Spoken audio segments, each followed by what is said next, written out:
Hello everyone and welcome. This is Dawn. I'm here with another video for you.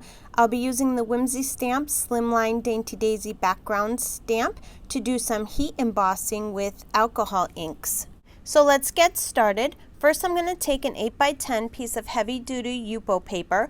This paper is plastic, which allows the alcohol ink to move around on the paper.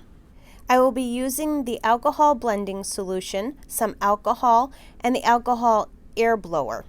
I start by putting the alcohol blending solution on the Yupo paper because I want to use the silver mixative, and I find that it works better when I put the alcohol blending solution first. Make sure you shake all the colors really well, especially the silver mixative. I put some pool, sailboat blue, and pistachio colors randomly on the paper, and then I use the air blower to blow it all around the paper. I keep adding the colors and blending solution and keep moving it all around the paper until I'm happy with the way it looks. You can use the alcohol instead of the blending solution if you want to. I usually wait for it to air dry, but I was in a hurry today, so I used my heat tool to dry it a little. Next, I want to heat emboss with my Slimline background stamp, so I cut the paper in half. I use my embossing powder bag on my Yupo paper, and then I ink up my stamp really good with Versamark ink.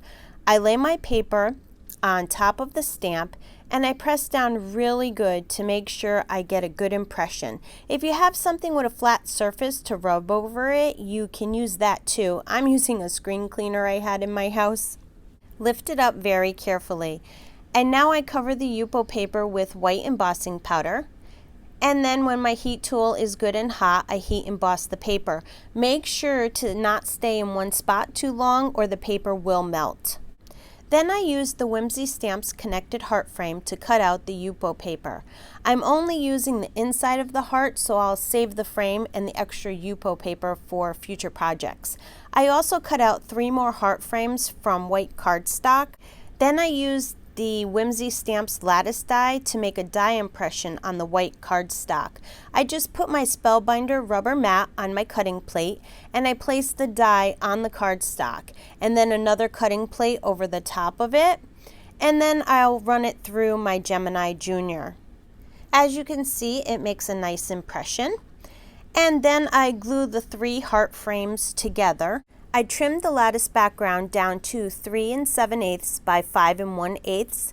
Then I glued a piece of craft foam to the back of the lattice paper, and then I glued that to an A2 size piece of cardstock. I glue the heart frame to the front of the card, and I glue the Yupo paper heart inside of the heart frame. I used the Whimsy Stamps Thanks die with shadow. I cut the word thanks out in white cardstock and the shadow from black cardstock, and I glued them together.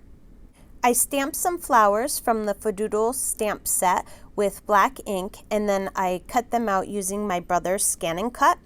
I put foam tape on the back of the flowers and the word thanks, and I adhered them to the front of the card.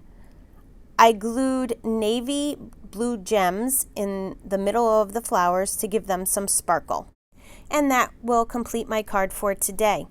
If you like the card, please give it a thumbs up and subscribe to my channel so you don't miss out on any new releases and great videos. As always, thanks for stopping by and have yourself a great day.